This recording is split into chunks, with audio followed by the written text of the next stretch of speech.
Hello, everybody. Welcome to another exciting episode of Jimmy's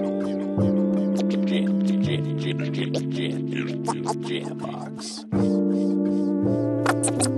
This is not a podcast. This is a show.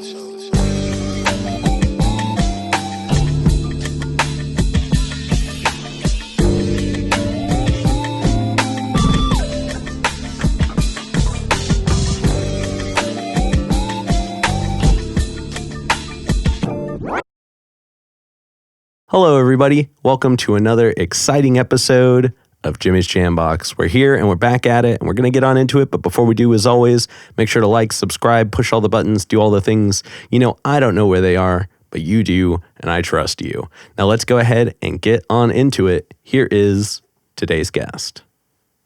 What's up? I'm Shrank. Hello. Hello. Thank you so much for joining us.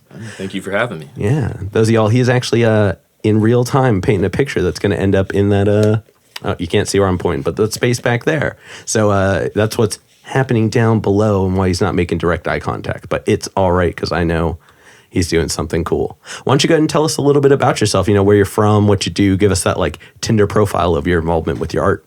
Yeah, so I'm basically a visual artist from Eastern Washington. I went to college for visual arts. I've worked at a couple different museums. I ran a gallery in Portland until the beginning of this year. So I've been doing a lot of different visual art stuff the last probably 5 to 10 years. Hell yeah. And we'll definitely talk more about your gallery a little bit deeper into this, but go ahead and tell us just kind of how you got started originally. So the first professional project I had was in middle school, actually. I designed a gas station mural, and then kind of like that opened the door to me realizing that I actually could like do things and the city might respond, you know? Yeah. I dig that. Do you play any instruments? I guess we should use some music questions. I used to play a lot of instruments. I was really into music like through high school. Okay. I played guitar, I played bass. Gotcha. Were you in bands growing up as well? Kinda. Like I never anything very good. Okay. But I definitely had, like, I went to a lot of shows and, Gotcha. you know, had a lot of, like, scene exposure from pretty young age. Hell yeah. Did the, like, visual art that you saw for the bands and things inspire a lot of the art that you do today? Actually, yeah. Something that's kind of interesting, one band from my hometown did get kind of big, and they're a grindcore band called The Drip. Mm-hmm. And they were just like crazy heavy. Oh, hell yeah. But they were pretty big, so they would end up in the newspaper and stuff. But their T-shirts were designed by Arif Rot, who is the singer of Rotworks, or Worm Rot. Oh, gotcha. His art page is called Rotworks. But yeah, he's the singer of Worm Rot, which is like a pretty famous Bangladesh grindcore band. Okay. And he's like a really incredible artist. His stuff is like pretty well known throughout the community. Hell yeah. So it was pretty sweet that like he was designing merch for my hometown band. So I had like really good art in the really scene, good examples. you know, to like kind of try to emulate. Hell yeah. So that was pretty sweet. Shout out to Arif Rot. He's awesome. Yeah, definitely. Now, we're going to get this is an early one we ask we ask every episode. It's definitely a crowd favorite, and it's still kind of geared towards the music stuff. But what was the first album you ever bought with your own money? If it wasn't the first, it was one of the earliest, was actually Dark Side of the Moon. Okay, a classic. Yeah, which it's a classic. Yeah, I'm kind of proud of that one. Yeah, definitely a good early one. Incredible. I like thought Pink Floyd was heavier, you know, because I hadn't had a lot of exposure to it. And then it was like this really artsy instrumental album, but it was just incredible. Like even young me, even though it wasn't what I wanted, I was still just like blown away by that album. And oh yeah, they've always been one of my favorite bands ever since. But I remember that like when I like early on listened to Rush for the first time, but like an album that nobody had ever mentioned before, because I found out I didn't realize the Rush that I knew of and the Rush that everybody knew of was the same. Oh, really? Yeah, because my dad had an album by them, but it was a really obscure one called Roll the Bones. Oh, isn't that's like one of their worst albums, Yeah. isn't it? I mean, like, it's it like was an infamously bad one. It was one of their like contractual albums that they Yeah. did for like early 90s. Yeah, I've heard of that album, but I've not in a good way. Hey, I don't care what anybody says. There are some bangers on That's there. so fun. It's funny, like when you're a kid, Yeah. when you don't have exposure, like No. you know, no, some yeah, you have random no ass idea. album can be like such a banger. Oh yeah. Well, it was one of the ones where like even though because now I've heard all the other hits, but like I get why everybody doesn't like it if you grew up with Rush, but if that was your first introduction to them, it wasn't terrible, and it was really well done because they didn't have to do a lot of work and they just play good music anyways. Right, they're kind of just a jam band. Like Yeah. So I mean, like I really like that album. I rarely ever get to drop these ones early, but that's one that I'll still stand behind. Not that I would pick it over some of the earlier work, obviously, but I appreciated it. I definitely had an era of Rush that his voice has always been really incredible to me. Yeah, and also for the fact that he doesn't speak that way. Right? It's Yeah, kind of like Ozzy Osbourne. Yes, well, his speaking register is almost similar to ours, but he's he not sings very high-pitched. he sings way up there. Also, just they're all incredible musicians. Yeah, they're unbelievable. Yeah, and Canadian, I believe. They are. There you go. So they're multinational. Hell yeah! All right, now tell us about the first show you ever went to. That you went to, like that you wanted to go to. So the first one, I mean, my first big show was Disturbed. with my Okay. uncle, yeah, very Disturbed, Slipknot, like Alice Cooper, a lot of like Yeah. that new metal era. Alice Cooper's older, but he had a big revival at Yep. that time. Yep. Rob Zombie. Okay. That's the kind of stuff that those were like the big shows I went to back then. I dig that. But like I didn't really realize that my hometown in Eastern Washington would like have a big punk and metal scene. But it did for a long time have like a pretty legendary dive bar that actually just came back. It's Ray's Golden Lion. Oh, And they just reopened it, so I'm pretty excited. Actually, we might try to like bring a tour down there or something because it was just like the CBGB of like Eastern Washington. It was like really crazy. oh, that's rad. And I remember like the first time we went, I was just like, "What the hell have I been missing out on?" Like that's all we could talk about that whole year. It was just like, when's the next race show? Yep. You know, we definitely became like little club kids to just like that one hardcore venue that was like a closed down Chinese restaurant. I think those are the best ones. They really are. Yeah, the ones where it's like it started as something with its own aesthetic. Yeah. And then you just moved in and just made it a little more punk. They like they slowly lost like every ability to like serve anything until it just became like a really crappy bar. Yeah. Yeah, that's how it unfolds over time. Yeah. But it's cool to have a space like that. I think that sometimes, especially in smaller areas, it can be hard to come across like spaces that are worth going back to regularly. Absolutely. Not just to go to do something. You know what I mean? Like when it's a space that you can go and enjoy regularly, but it also offers something.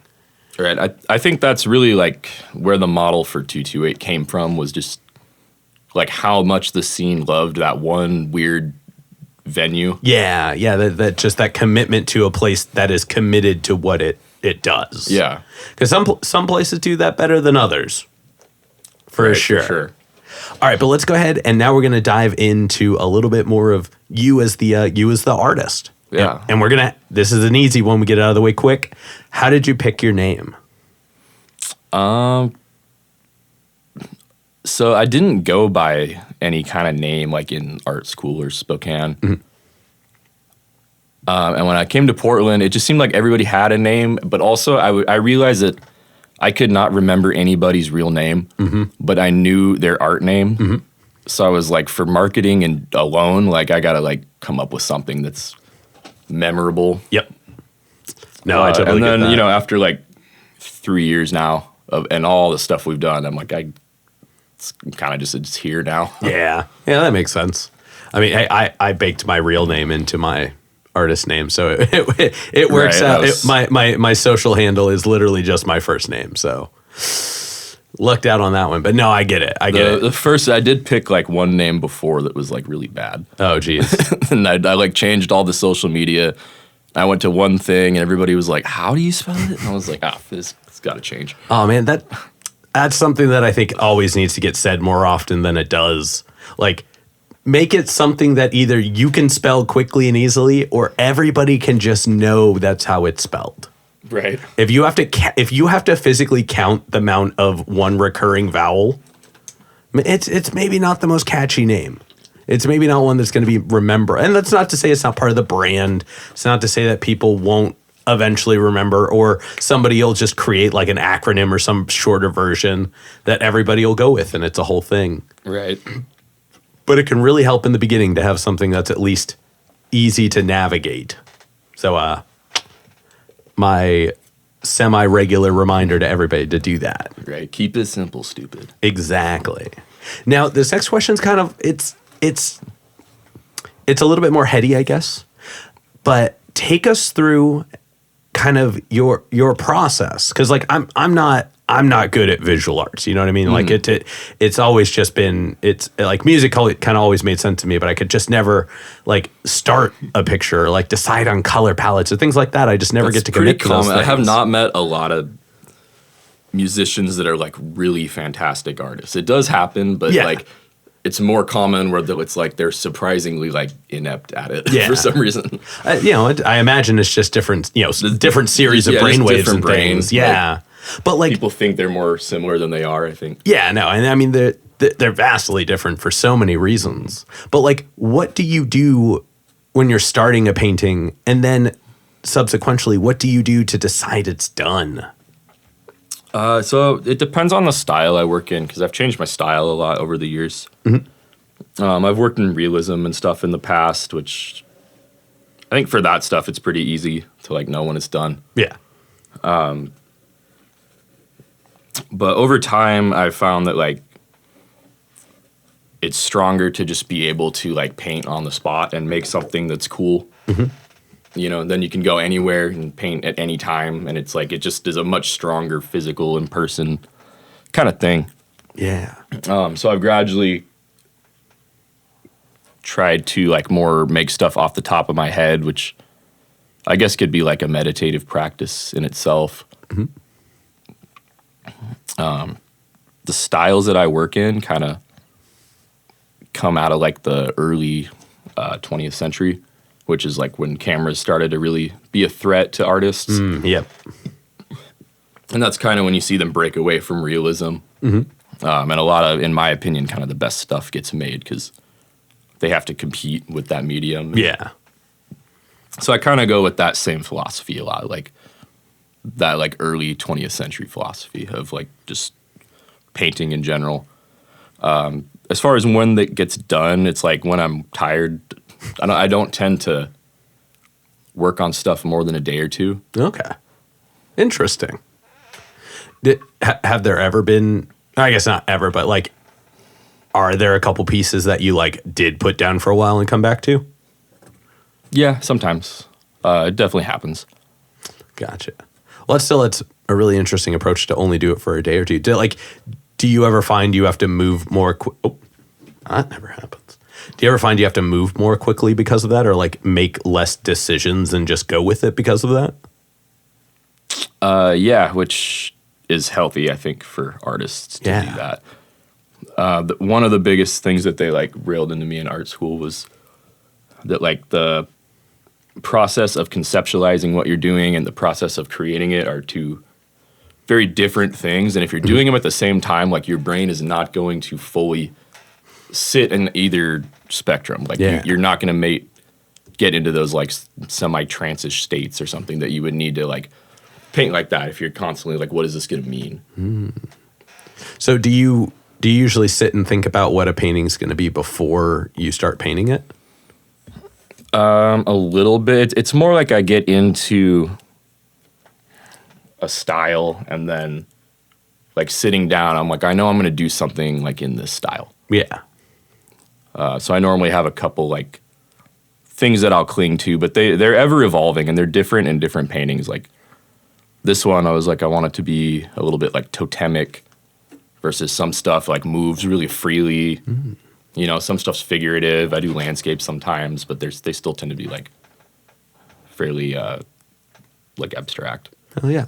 Now, going to your time in art school, what were some of the like key like, you know, not giving away all the secrets maybe, but like what are like two key things that you took away that like knowing in the beginning would have been helpful? You know, I think myself included, a lot of people like don't really see the value of that time when you're there. Yeah. Of just like how unique of a time that is. I wish I would have done more work, I guess, while I was in school, you know, but I think everybody does. But yeah, that would be one regret that I'm like, I wish I would have like taken it a little more seriously, that it's like, you're not always going to have access to all those materials and those minds. But I was really aware in college that like, I was never going to be around that many like smart driven people really again. Like a lot of my best friends, like even the dude we were saying earlier from like Los Malhabados, Eric. Yeah. You know, we all met in school and then none of those were art majors, but I was like, well, I'm probably not going to get that good of a job if I like just go right into art. Yeah. Straight out of school. So it's like one of my other good friends was the CEO or CFO at different times of weed companies. So it's like I've always kind of had a job with him. And then with Eric, it was like that was how I got into the scene here, making art for bands and stuff. So. Hell yeah. Hell yeah. Also, shout out Eric. I want y'all on the show at some point if they end up watching. I'll make sure he sees it. Perfect.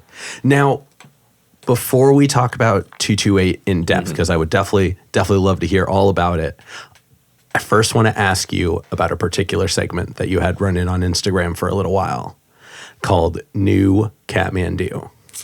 Yeah. Can you just, I don't even know exactly how to like paint questions for this one, but can you just tell us all about it? Yeah, so I got into AI for a little bit, and I was using it for like photojournalism essentially.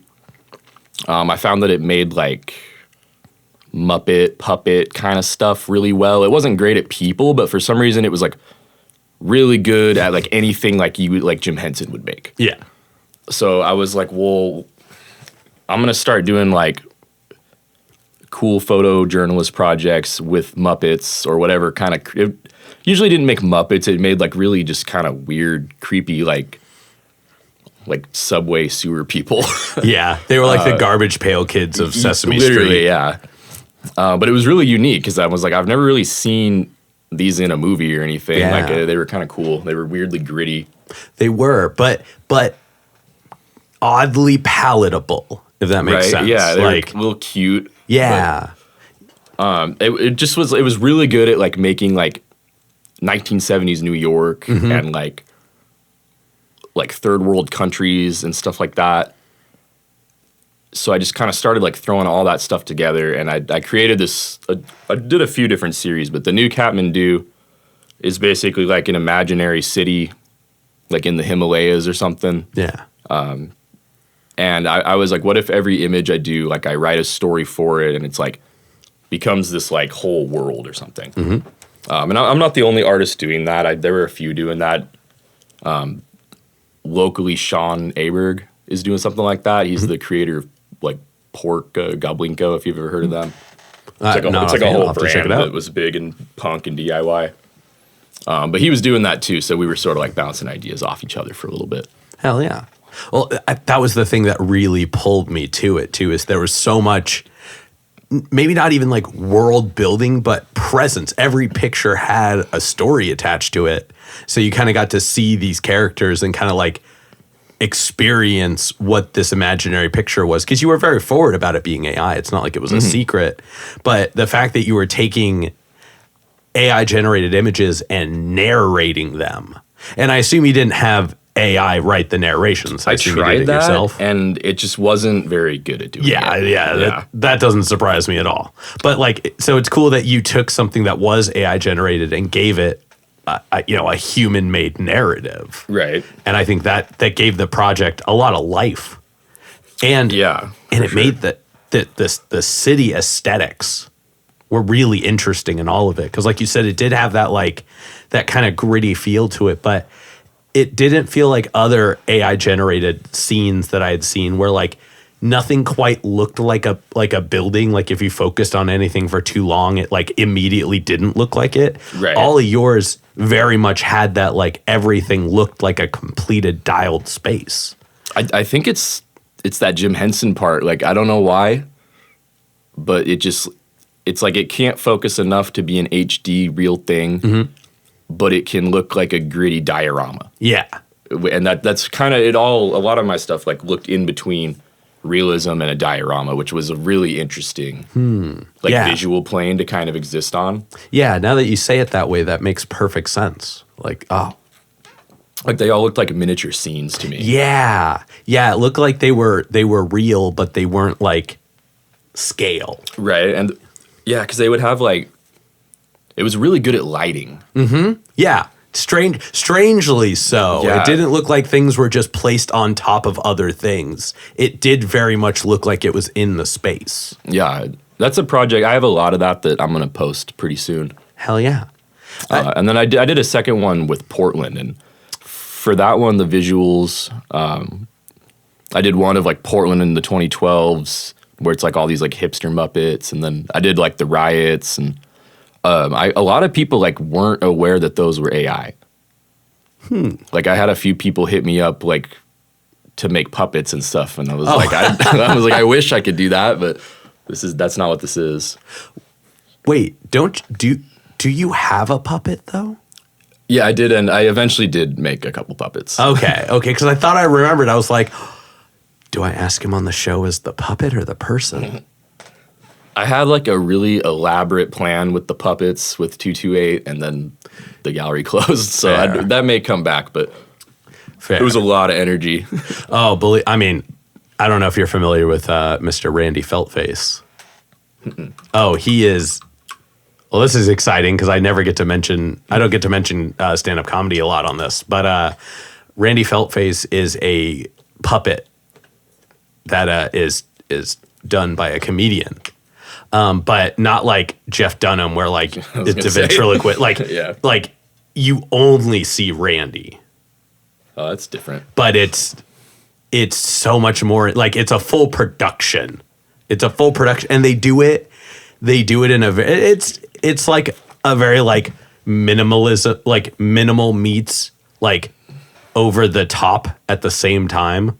So like the scene, the setting, the space that he exists in and on is very little, but he is doing so much, and like existing, like the fact that he does exist in different spaces on the stage at some point makes it feel like he has moved around, even though the lights went dark and the person operating Randy, like got up and went over there, like wearing all black so you couldn't see. It's a cool experience. Definitely worth checking out if you're interested in those kinds of things.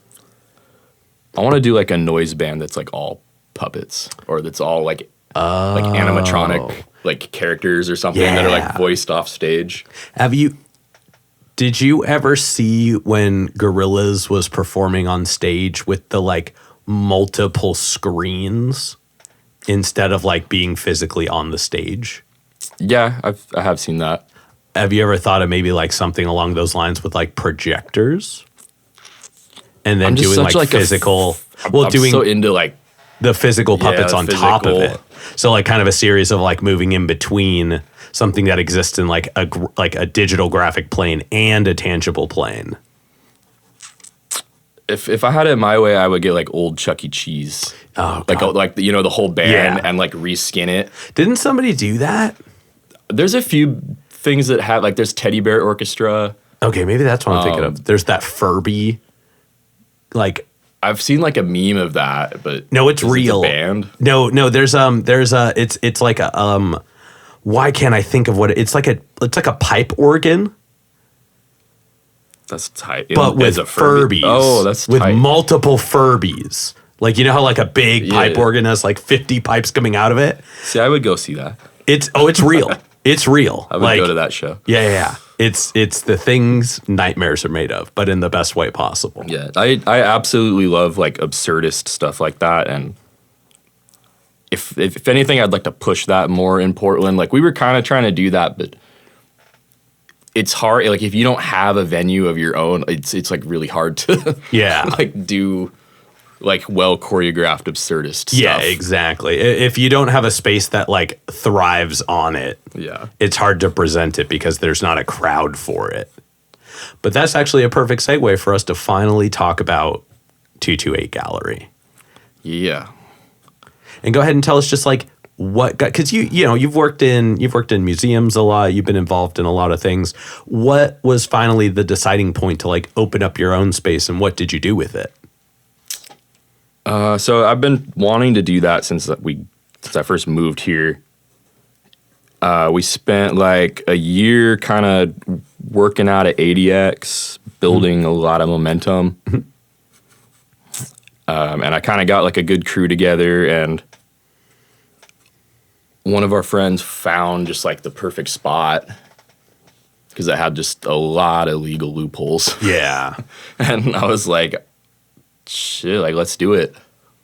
Originally I wasn't supposed to pay very much, but as it went on, I gradually paid more and more. That's how it always happens. Yeah, I kind of knew that going in though. And what did you end up doing with the space?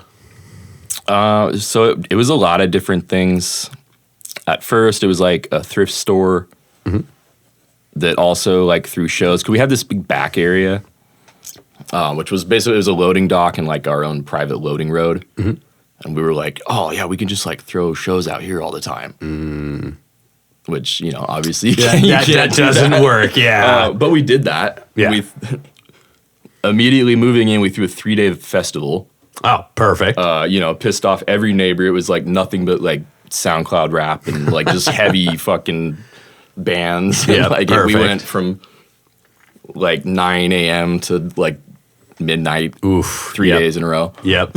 So that kind of like sealed our fate from like the very beginning.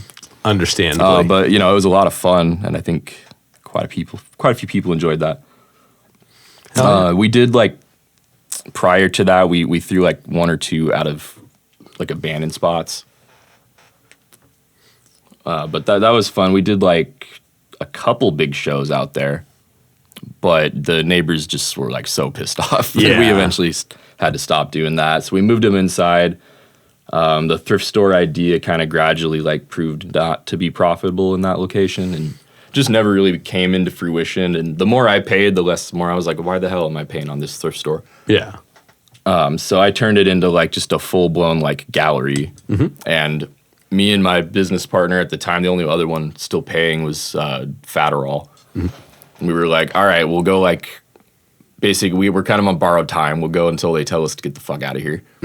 And we'll just sort of have as much fun as we can with the spot. And we did that, and it was never very profitable, but we got to do like a lot of shows, and we like met like some of our favorite musicians and stuff like rolled through there. That's awesome. So it was a great time. Like I definitely don't regret it, but it was kind of like too good to last. Yeah, that makes sense. Now, when it comes to like hosting an art gallery, were you mainly like displaying your art? Were you displaying multiple people's art if they like paid for spaces? So we did one show that was like pretty notable. We had a different show every month. The last show, like we had like a big Christmas show, and it was a cardboard show. And we literally covered the entire interior of the building with cardboard. We made all these fake walls and like a whole like room inside that was all black lit. And we got like 800 pieces of art. Oh, damn. Yes, we covered the entire place. It was like a giant cardboard cave of art, and we sold a lot. That was like by far our most successful show. We did that one with Scam Sticker. He was kind of the one that like really made that one happen, even though a lot of people put a lot of work into that show. And that was like a really incredible show, but obviously was probably like very illegal with the fire marshal and stuff. Yeah, cardboard's flammable. I guess I never thought about that. We threw like a huge rap show in there though, and like it's some of the best footage we have because it's like a space that is like obviously like too good to really be true because Yeah. it was not meant to last. But Now, was it not like in a business district then? it was. Oh, okay. It was in the middle of a neighborhood, but it was like what street is that? It was right off Powell. Oh, gotcha. Yeah, so it was a kind of a yeah, shitty it's kind of spot, like but- it's both all of the time. Yeah, exactly. Oh, At man. first, we thought it was like more business than it really turned out to be, and we had this like neighbor across the street that was just like a fucking disaster. They were crab fishermen, Oh God. and obviously like I don't think they've been crabbing for the last 2 years because of the warm seas. So they're like they hadn't been on land that long in like 20 years, so they were just like it was like they were so grumpy. fucked up and weird, and they would just come so drunk at like any hour of the day and like want to hang out with us, and That's fair. it was getting like pretty heated. Like they were just constantly getting in fights with people, and it was getting to be like kind of dangerous. Yeah, that's not a good look. Yeah, so if we ever reopen it, like I'm gonna have to put a lot more thought, and I would recommend this for anybody trying to do something like this. Like, really know where you're opening up at. Yep. Like, know who the neighbors are. Know if they're gonna be a problem, because Yeah. one shitty neighbor can like wreck your entire thing. Mm-hmm. Also, the bar next door fucking hated us. Well, you're probably stealing half their business with all the shows. We were just No, I'm kidding. terrible and obnoxious. Yeah. Now, I guess I had never thought of this before. For a gallery to exist, it has to exist in a space that's accessible by people, I would assume. So the option to like move into a business area, like a business district where there's only business buildings, wouldn't even be the most beneficial move. Because it would Yeah, like that's kind of the magic of trying to figure out galleries. like It's a whole different ball game than a lot of things. now, could you possibly, because, and this is going to be a weird example, but I had the thought, so I'm going to share it anyways, because, why not?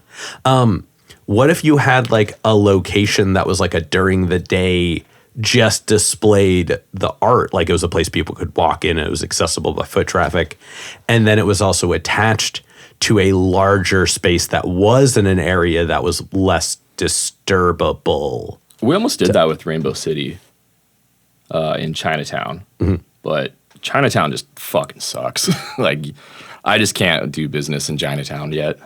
Yeah, I mean, when I was younger, my dad had a warehouse. 'Cause he did printing, he did graphic art and design, and so he had to have like a big building to house giant like 3-person printing presses.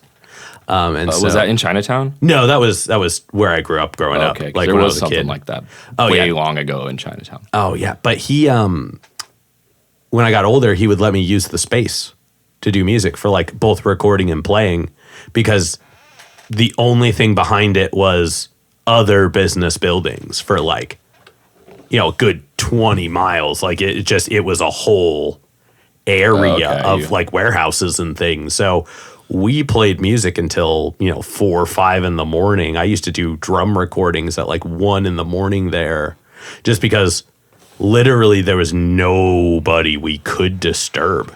Everything was closed. Those are the magic spots. Yeah. Yeah. But it was just, like I said, it was just a row of business buildings that were open during the day. So they, it was like one was like a shipping company, one was like, another production company. Like they were just, Yeah.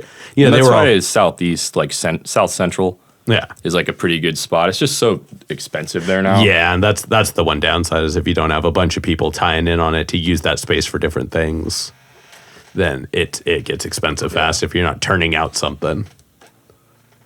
Man, I guess I've never really thought about all the logistical turnarounds for art galleries. That's really interesting.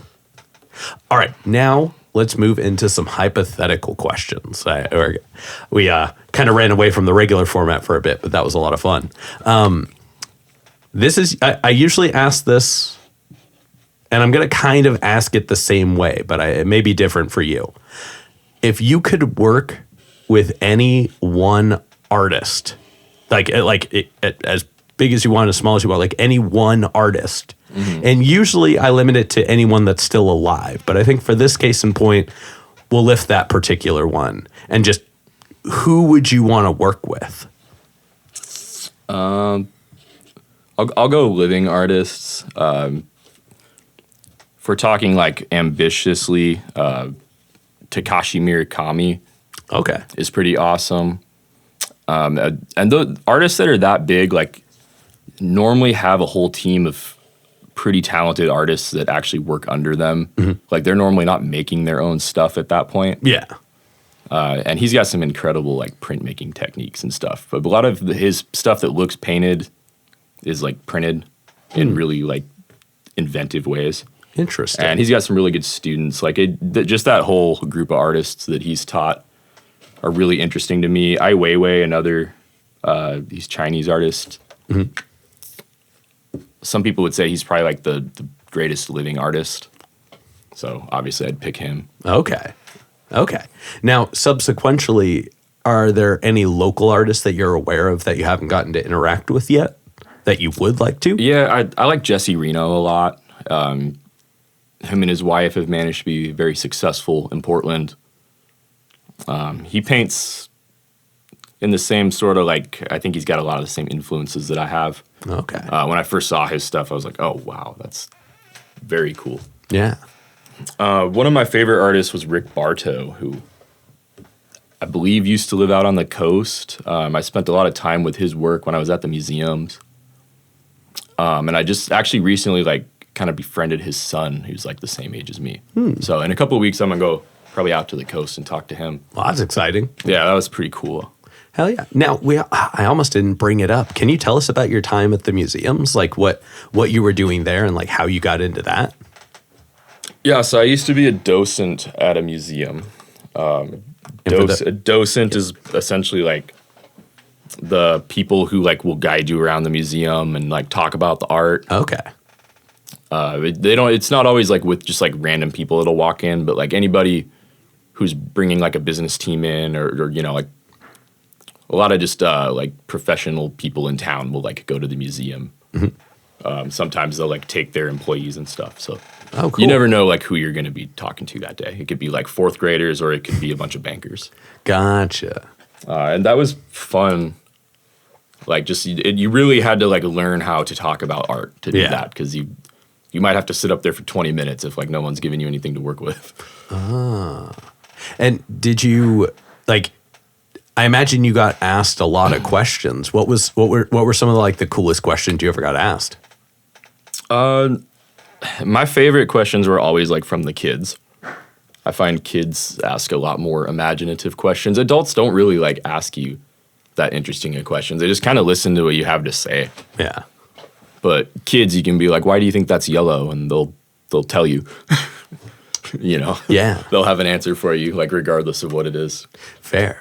But like, were there any like cool questions that you got asked? Honestly, not really. People are like really aren't that interesting enough to like really stick with me over the years like that from that job. But Fair. Or I mean, like when you were like talking about the art when you were at museums. I mean, like for like the tours and stuff. Was there ever like a wild question that you were like, "Oh, damn, that's a cool question"? Not that's memorable. Really. Fair. I guess it's hard for me to imagine that role because that's such a like you have to know it. But like you're almost like in so much of like a routine. Yeah. Well, that and I imagine people would be going there to hear what you know. Yeah, they often just kind of listen to you. Yeah.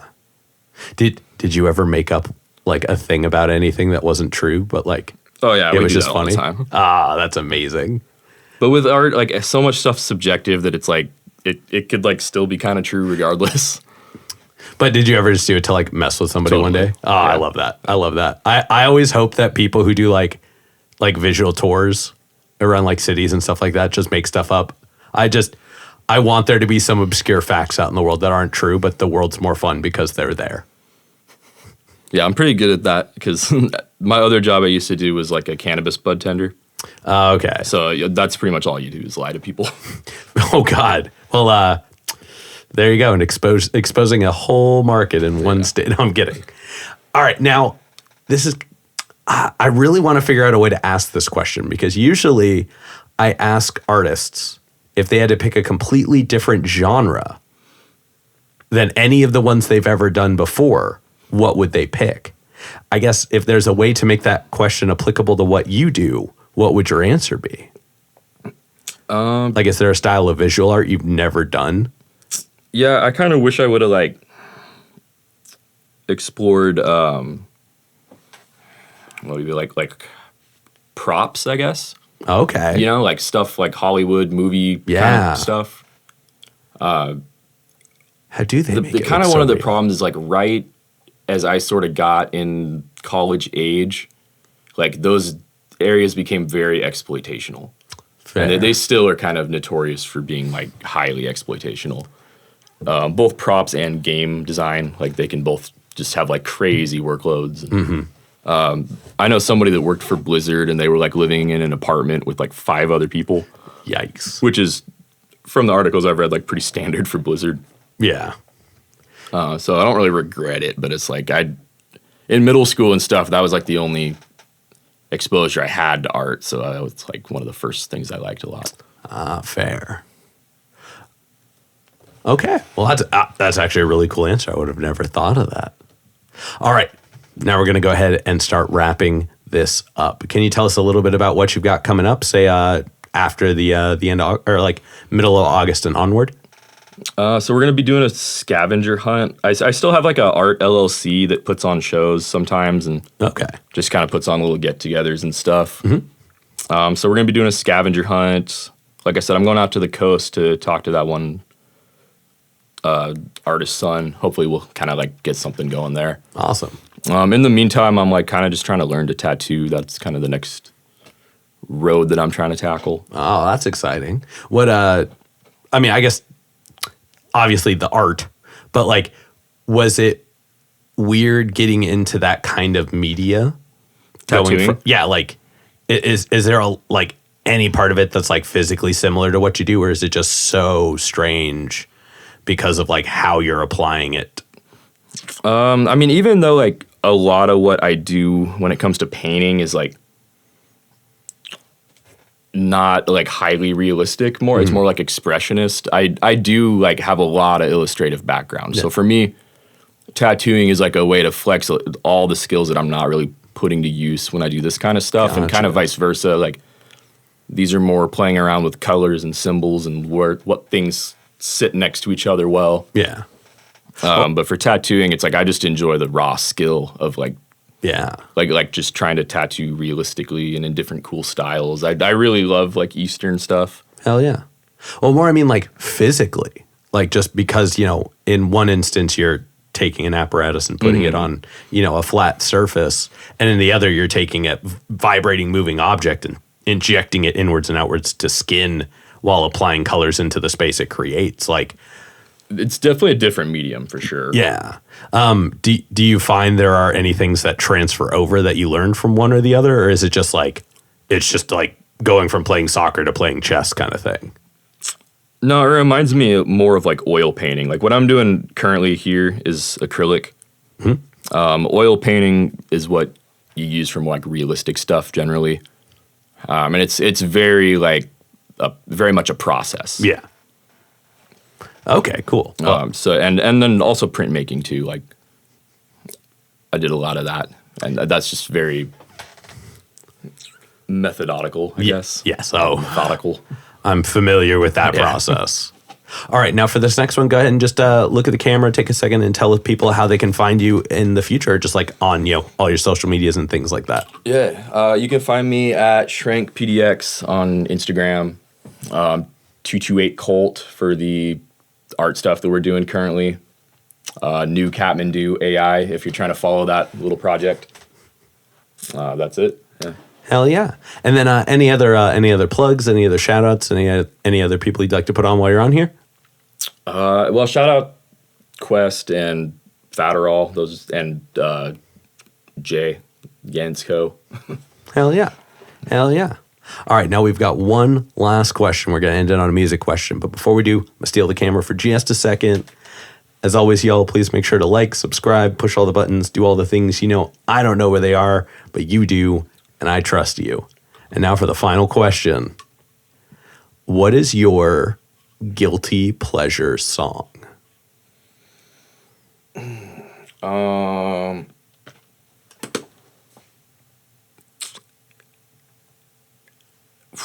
Diamonds and Rust, maybe. I like a lot of like 70s like female folk music. Okay, cool. Yeah, I could dig that. All right. Well, y'all, we're going to go ahead and wrap this up. Shrank, thank you so much for joining us today. Thank you for being the first visual artist on the show. Yeah, this is it's fun. exciting. Thank you for having me. Yeah, definitely. All right, we're going to go ahead and get up on out of here. This has been another exciting episode of Jimmy's Jam Box. I'm Jimmy. I'm Shrank. And we're signing off. Stick around until the very, very end where we're going to see how this picture turned out.